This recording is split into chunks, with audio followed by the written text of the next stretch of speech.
आज होता घरी हळदी कुंकवाचा कार्यक्रम. तर त्यासाठी मी दाराच्या बाहेर रांगोळी काढत होते. आधी सगळं स्वच्छ झाडून घेतलं, पुसून घेतलं आणि त्याचबरोबर छान अशी मोठी रांगोळी काढायची ठरवली. पण मला काढायची होती वेगळी आणि मी काढली वेगळी. कारण मला हळदी कुंकू करणाऱ्या बायका काढायच्या होत्या, पण त्यांचं फेसिंग चांगलं न जमल्यामुळे मी पैठणी काढली आणि दाराच्या साईडला बॉर्डर पण काढून घेतल्या. सुंदर अशी माझी रांगोळी तयार झाली आणि खरंच छान दिसत होती. सर्वांना खूप आवडली, सर्वांनी कौतुक पण केलं, किती सुंदर आहे.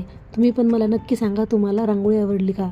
त्याचबरोबर उर्वीला तर जायचं होतं आंघोळीला, तर तिला म्हटलं माझं एवढं एकच काम राहिले तेवढं कर. तर तिने सगळे लॅम्प छान पुसून घेतले आणि आंघोळीला गेली. त्याचबरोबर मेदूवडा करण्यासाठी इथे मी डाळ भिजू घातली होती, बारीक करून घेतली आणि त्याचे मेदूवडे करून घेतले. मुलांसाठी असे खायचे होते आणि मैत्रीण येणार होती, तिला मी त्याचे दहीवडे बनवणार होते. तर सुंदर असे मस्त छान टम फुगले हे आणि कुरकुरीत क्रंची पण झाले होते. साईड बाय साईड मी ते दोन्ही चटण्या पण करून घेतल्या आणि त्याचबरोबर बाजरीच्या भाकरीचे तुकडे पण करायचे होते. संध्याकाळी बायकांसाठी मसाला दूध करायचं होतं, त्यासाठी ते साईडला मी दूध पण करण्यासाठी बॅगेतलं दूध काढून घेत होते. तर प्रत्येक वेळी मी नाश्त्याला ठेवत असते, पण यावेळी मी एकटी असल्यामुळे आणि 30-35 बायका असल्यामुळे मला हे शक्य होणार नव्हतं एकटीसाठी. आणि उर्वीची एक्झाम पण आहे 10वीची, त्यामुळे मी फक्त मसाला दूधच केलं, नाहीतर प्रत्येक वेळी घरचा नाश्ता केलेला असतो. आता त्यामध्ये मी हे रात्री बदाम भिजू घातले होते आणि सकाळी त्याची छान अशी पेस्ट केली आणि ती या दुधामध्ये घातली आणि छान असं त्याला आटवू दिलं मस्त. आणि याने चव पण चांगली लागते, दूध पण छान होतं आणि घट्ट पण व्हायला मदत होते. त्याचबरोबर मी इथे कलरच्या ऐवजी हळदच वापरते. कलर शक्यतो खूप जुना असतो, त्याच्यामुळे मी नाही वापरत आणि हळदीला प्रेफरन्स देते.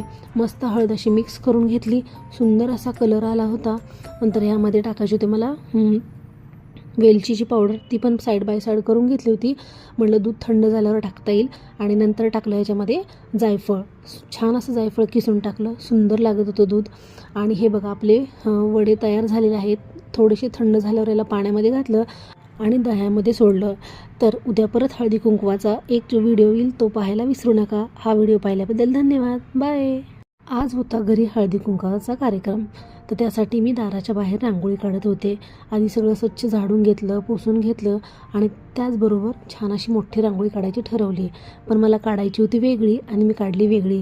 कारण मला हळदी कुंकू करणाऱ्या बायका काढायच्या होत्या, पण त्यांचं फेसिंग चांगलं न जमल्यामुळे मी पैठणी काढली आणि दाराच्या साईडला बॉर्डर पण काढून घेतल्या. सुंदर अशी माझी रांगोळी तयार झाली आणि खरंच छान दिसत होती. सर्वांना खूप आवडली, सर्वांनी कौतुक पण केलं, किती सुंदर आहे. तुम्ही पण